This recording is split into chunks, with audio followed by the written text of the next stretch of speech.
This is Jim Feldman, and this is the third in a series of 6 videos on how to teach a beginning pitcher proper technique, even if you don't know anything about it yourself. So what we want to do on this one is work on the forearm swing. And basically what we have to keep in mind as we're doing this is one of Kirk Walker's key principles of spacing, which is basically what you have to do to get the arm past the hip without running into it. So have the student stand straight up with the toes on the power line and let the arms dangle with the palm of the throwing hand facing the target. Now everybody's arms dangle a little differently.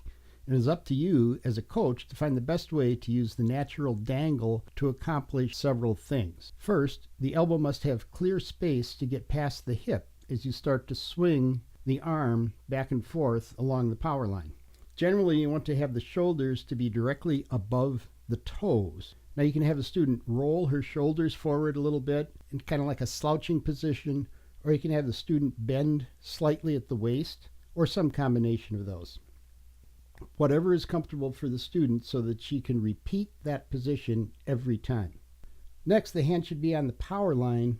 If you stand sideways and swing the arm, the elbow should pass in front of the hip bone. If it runs into the side of the student, she will need to move her hips back until it passes cleanly. The upper arm should brush the body, and the little finger of the hand should brush the pants as you're going by on this swinging motion.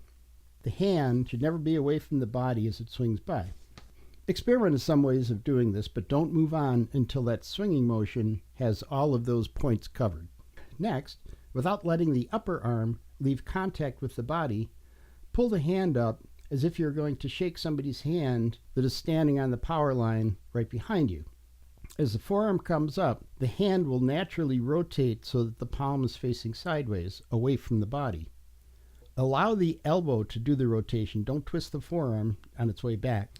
Now let the hand fall and allow the elbow to rotate the hand back towards facing the target when it's vertical. Then allow the forearm to swing to the front side, and the back of the hand will now face the outside.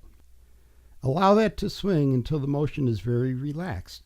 This swing of the forearm is the culmination of all the sequencing steps.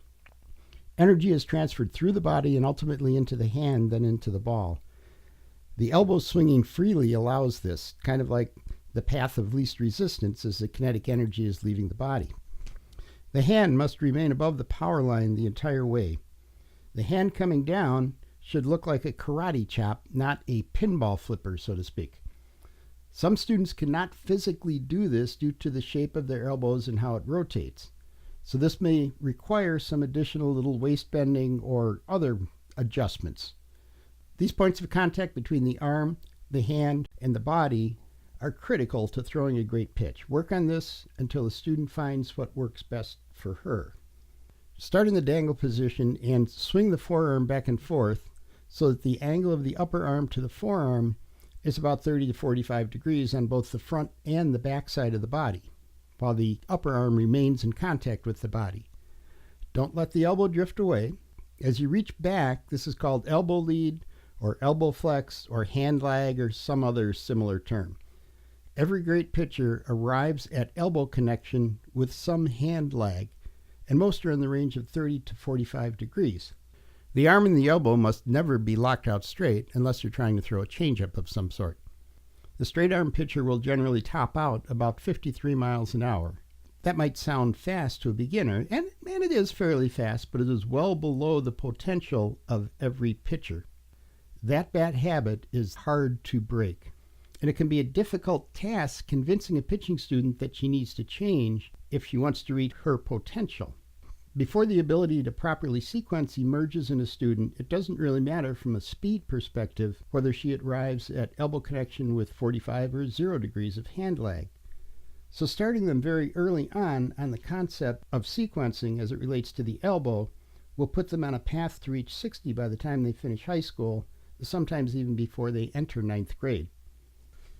Once the forearm swing is comfortable, the student should start swinging the upper arm away from the body and have it return to connection with that 30 to 45 degree hand lag. The elbow passes in front of the body, lightly brushing the front of the hip bone on its way by. As the arm swing lengthens, both back and forward, the amount of hand lag diminishes the farther the elbow gets away from the body. Continue the swinging back and forth until the hand is at about the same height as the shoulder on each side of the movement, front and back. And there is some small amount of hand lag on each side. If the elbow connects with the middle of the side on the way by, the forearm will start to flipper. So make sure that the elbow passes cleanly to allow the karate chop motion instead of the flipper motion.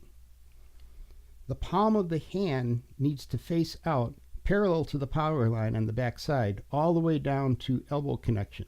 Then, as the elbow straightens and reflexes on the other side, the elbow rotates the hand so that the back of the hand is parallel to the power line on the other side, and it will be facing the target right down at the bottom.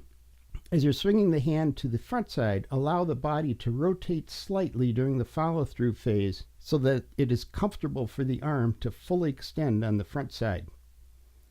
This rotation will cause the palm of the hand to face down, a position that a very large percentage of the great pitchers get to in their follow-throughs.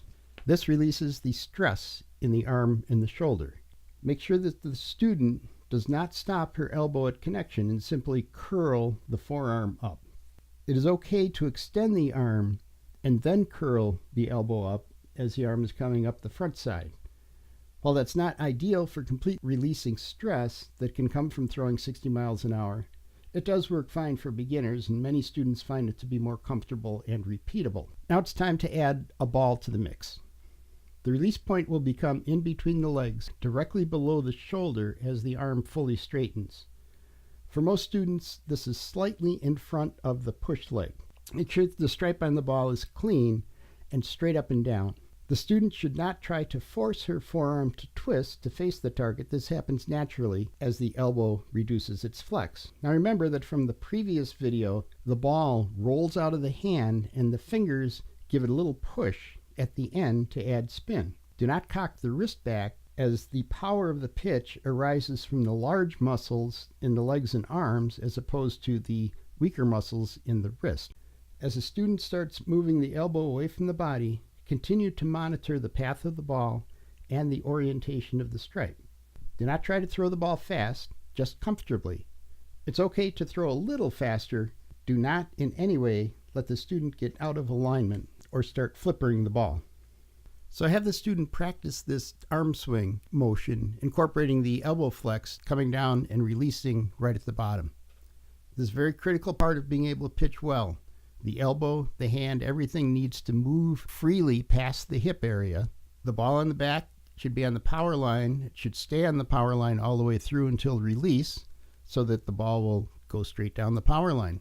This is the action that every great pitcher uses in releasing the ball.